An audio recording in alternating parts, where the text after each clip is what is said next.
Arsenal are not just winning matches right now, they are winning battles behind the scenes, and what has unfolded over the past few weeks proves just how far this club has come. So welcome back to Gunners Updates, where we break down what really matters beyond the headlines. When you sit at the top of European football, every player in your squad becomes an asset, every contract detail matters, and every rumour carries weight. That is exactly why the recent noise around Kai Havertz and the late move for Leon Goretzka deserves serious attention.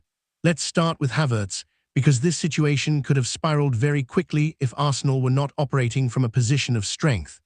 Bayern Munich, one of the most powerful clubs in world football, have not been casually admiring Havertz. They have actively assessed whether a summer move could be possible. This is a player who has just returned from a long injury layoff and immediately hit the ground running, lifting Arsenal to another level with his performances. The coaching staff value him, the fans are fully behind him, and his influence on the pitch is undeniable. Losing him would not just be about losing a player, it would leave a serious hole in a squad built to compete for the biggest trophies. Havertz is under contract until 2028, but rumours suggesting Arsenal might not see him as a long-term option beyond that date open the door to speculation. And when Bayern sense even the smallest opening, they are known to apply pressure. We have seen this movie before. Look at what happened with Harry Kane at Tottenham. Bayern did not move quietly. They spoke publicly, leaked information, fueled constant media noise, and slowly made the situation unbearable. Eventually, Tottenham could not resist, and Kane was gone. That was the risk Arsenal faced. If Bayern had decided to go all in on Havertz, Arsenal would have been dealing with endless questions, distractions, and destabilization at the worst possible time. Focus matters when you are competing at this level, and sustained transfer noise can destroy it. So what is the reality? Bayern are not pursuing Havertz right now. This has been clearly confirmed by respected sources in Germany. Yes, they admire him. Yes, they monitor him like they do many top German internationals. But at this moment, a move is not realistic. The reasons are simple. Arsenal would demand a huge fee because they are no longer a selling club, and Bayern are already stacked in the areas Havertz operates. With Jamal Musiala and other elite options already in place, and Harry Kane locking down the number 9 role, there is no obvious space for Havertz in their system. That tells you something important. Arsenal are no longer the club that gets stripped by European giants. They are now the destination. They are competing for major trophies, offering players everything Bayern could offer and more in terms of project and momentum. Havertz does not need to leave Arsenal to take a step up, because there is no step up available. Now let's shift to the other major development, the one that shows Arsenal's intent in the transfer market. The injury to Mikel Merino was a serious blow. This was not a short-term setback.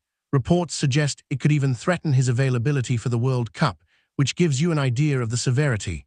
Suddenly, Arsenal were facing the possibility of losing a key midfield option for the remainder of the season while fighting on multiple fronts. They needed cover, and they needed it fast. That urgency led to a late bid for Leon Goretzka on deadline day. This was not a rumour or an inquiry.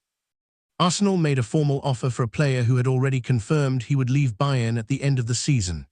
Goretzka was in the final months of his contract, experienced, proven at the highest level, and exactly the type of profile Arsenal needed. They were not looking for a guaranteed starter, but for a reliable, elite-level option who could rotate with Declan Rice and Martin Zubimendi without a significant drop in quality. On paper, it made perfect sense. Goretzka has won everything, understands pressure, and brings a winning mentality. Even if his form has dipped slightly in recent seasons, his experience alone would have been invaluable. So why did the move fail? Not because Arsenal lacked ambition or planning, but because of timing and integrity. Goretzka turned the move down because he had already publicly committed to staying at Bayern until the end of the season. He had said it, Bayern had confirmed it, and he did not want to go back on his word, even for a club like Arsenal. In modern football, that kind of integrity is rare. It says a lot about his character. It also highlights how late the move came. Arsenal were reacting to an injury, working against the clock, and by the time the offer arrived, there simply was not enough time to make it happen. This brings us to the bigger picture. On the Havertz front, Arsenal are secure for now, but clarity will be important. If he is part of the long-term plan beyond 2028, the club should make that clear and remove any doubt, because uncertainty is what creates opportunities for rival clubs. On the Goretzka front, this story is far from over. He will be a free agent in the summer. Bayern will not renew his contract. Arsenal have already shown interest. The connection is there. The question will come down to wages, role, and competition from clubs like Atletico Madrid, Juventus, Milan, and Napoli. Arsenal cannot afford to wait around if they decide he is the right fit. What all of this really shows is how much Arsenal have evolved. Not long ago, these stories would have been about Arsenal desperately trying to hold on to their best players. Now, they are about Arsenal defending their assets while actively targeting proven winners from clubs like Bayern Munich. The power dynamic has shifted. Bayern look at Havertz and see a player already at a club competing for everything. Arsenal look at Goretzka and see a realistic opportunity. That confidence is new and it is earned. There are lessons here too. The Marino injury exposed a lack of depth that forced a last-minute scramble. That cannot happen if Arsenal want to sustain title challenges and deep European runs. Squad depth is not optional at this level. Injuries are inevitable. Planning must be proactive, not reactive. The good news is that Arsenal are now attractive enough to fix these issues properly. Top players want to join. Top players want to stay. That is the mark of a serious club. These situations are not signs of crisis. They are signs of Arsenal operating at the very top of the game. Managing interest, protecting key players, and identifying smart opportunities in the market is exactly what elite clubs do. Arsenal protected Havertz, they moved for Goretzka, and even though one deal did not happen, the intent and structure are clear.